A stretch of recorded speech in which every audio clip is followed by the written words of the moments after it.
Saudara, hari ini 3 terdakwa kasus tragedi Kanjuruhan menghadapi vonis hakim di Pengadilan Negeri Surabaya, Jawa Timur. Ketiga terdakwa yang akan diadili merupakan personel kepolisian. Polrestabes Surabaya menyiapkan ratusan personel untuk mengamankan jalannya sidang putusan 3 terdakwa polisi dalam tragedi Kanjuruhan.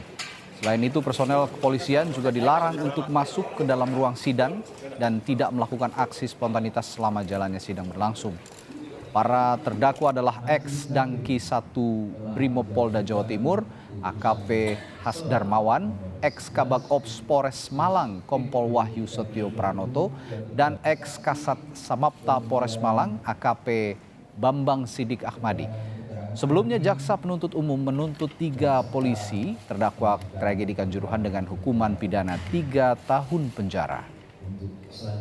Pelaksanaannya aman, kondusif, karena ini sidang terakhir. Apapun keputusannya, saya mengimbau juga kepada masyarakat ataupun internal Polri untuk kita hormati keputusan hukumnya, karena ini skalanya sudah nasional. Dan tadi sempat disinggung soal teriak-teriak itu dan memberikan arahan. Itu semoga tidak terulang, karena kemarin pernah terjadi aksi spontanitas, namun itu sudah kita clear-kan. Kita sudah mohon maaf juga supaya tidak terulang, karena ini aksi individu, spontanitas saja. Mudah-mudahan tidak terulang. Dan ini pun anggota dilarang masuk, maka kita perlu penguatan propam dan perlu pengawalan supaya tidak ada yang mengganggu ataupun masuk dalam sidang. Lebih jelas soal sidang vonis 3 terdakwa tragedi Kanjuruhan, tanyakan jurnalis Kompas TV Alfian Rahman di Pengadilan Negeri Surabaya, Jawa Timur. Alfian, berapa vonis yang dijatuhkan hakim untuk 3 terdakwa polisi, dan soal mantan Dirut LIB, bagaimana status hukumnya sejauh ini? Ya, selamat siang Radi dan juga saudara. Hari ini memang vonis terhadap 3 terdakwa dari pihak kepolisian atas tragedi Kanjuruhan. Pantauan kami di PN Surabaya, ketiga terdakwa ini sudah masuk ke pengadilan negeri sekitar pukul 9.30 waktu Indonesia bagian barat, dan kemudian dilanjut sidang vonis dimulai pukul sekitar 10:06 waktu Indonesia bagian barat dengan menghadirkan terdakwa secara bergantian satu persatu. Dalam kesempatan pertama yang dihadirkan oleh majelis hakim yaitu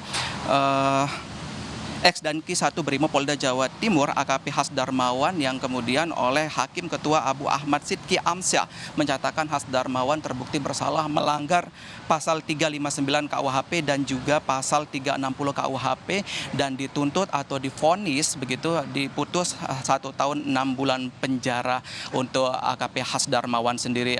Vonis dari hakim ini jauh lebih ringan daripada tuntutan jaksa beberapa waktu yang lalu, yaitu yang meminta majelis hakim memvonis ketiga terdakwa ini selama 3 tahun kurungan penjara. Dilanjutkan setelah AKP Hasdarmawan kemudian masuk secara bergantian ke ruang sidang yang dilanjutkan oleh ex Kasat Samapta Polres Malang AKP Bambang Sidik Ahmadi, yang memang hingga saat ini proses pembacaan vonis dari majelis hakim masih terus berlangsung.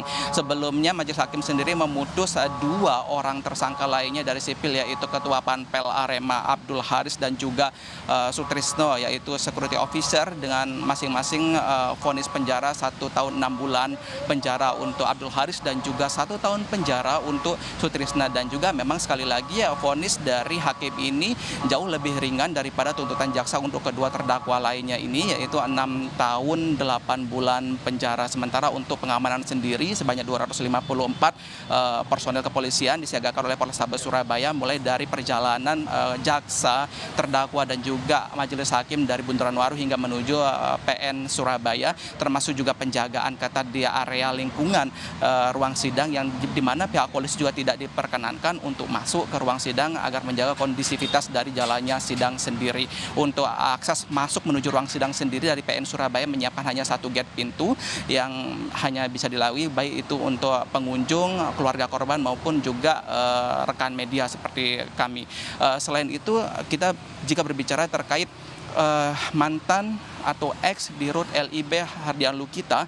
Beberapa waktu yang lalu kami juga menelpon Kabid Humas Polda Jawa Timur Kombes Pol Dirmanto, namun belum mendapatkan respon terkait bagaimana status dari ex Dirut LIB tersebut. Namun yang kami dapat sampaikan ini informasi yang kami dapatkan dari Kasubdit 1 Kemdek Direktorat Reserse Kriminal Khusus Polda Jawa Timur AKB Ahmad Taufikur Rahman. Pada Desember lalu memang statusnya sudah diturunkan dari tersangka menuju menjadi saksi dan juga penahanannya sudah dicabut karena Kejati Jatim ini mengembalikan berkas karena tidak lengkap atau P19. Seperti itu, Radi. Baik, terima kasih Alfian, laporan langsung Anda dari Pengadilan Negeri Surabaya, Jawa Timur.